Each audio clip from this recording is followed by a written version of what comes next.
વિભા Patel. Bonsai એક જાપાની ઝાડ છે જે મોટા વૃક્ષ છે કે પીપળ છે, પીપળો છે, વડ છે, જેને તમે તમારા આંગણમાં કે ફ્લેટ સિસ્ટમમાં કે જે બધે રહેતા હોય તો ત્યાં તમે ન લગાવી શકો, કારણ કે એના રૂટ જેટલું ઝાડ ઊંચું છે એટલા જ નીચે જતા હોય છે. પણ બોન્સાઈ આર્ટ એવી છે કે તમે એને નાની અમથી 2 થી 3 ઇંચની પ્લેટની અંદર વડ, પીપળ, બોરસલ્લી અને ફ્રૂટના ઝાડ પણ તમે 2 થી 2.5 ફૂટની અંદર એટલો ગ્રો કરી અને તમે એમાંથી ફ્રૂટે ખાઈ શકો છો.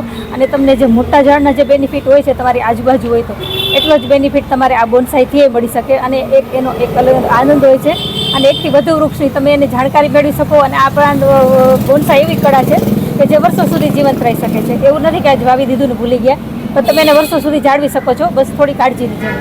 મોરબીના ટ્રેન્ડની શરૂઆત કરવા માટેનું આયોજન હતું રોટરીનું, જે બહુ સફળ રહ્યું છે. અને ઈચ્છા કરીએ કે આવું બધાય થોડુંક શીખે, કારણ કે આર્ટ એટલો બધો અઘરોય નથી, ઘણું બધું શીખવા જેવું છે અંદર. અને ધારીએ તો જે કરી શકીએ છીએ, અને અમે શું કહેવાય કે ધારીએ છીએ કે થઈ શકશે.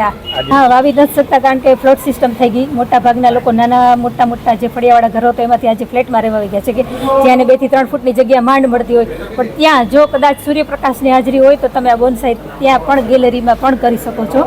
અને એટલી નાની ગેલેરીમાં તમે 10 થી 1 ડઝન જેટલા તો બોન્સાઈ આરામથી તમે ઉછેર કરી શકો. આજે રોટરી ક્લબ મોરબી અને મોરબી મ્યુનિસિપલ કોર્પોરેશન દ્વારા પ્રથમ વખત જ બોન્સાઈ આર્ટનું આયોજન કરવામાં આવ્યું. બોન્સાઈ આર્ટ એક જાપાનીઝ આર્ટ છે.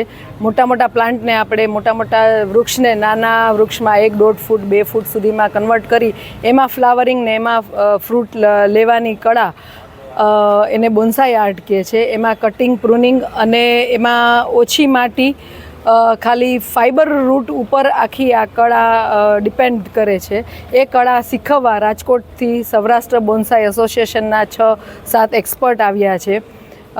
અને બહુ લોકોએ ઉત્સાહભેર ભાગ લીધો છે. ઘણા લોકો વર્ષોથી લોકોને એવું હતું કે અમે બી બોન્સાઈ શીખીએ, તો આજે જેટલા બોન્સાઈ શીખવા માટે જેટલા ઉત્સુક લોકો છે એ લોકો ઘણી મોટી સંખ્યામાં અહીંયા હાજરી આપી છે.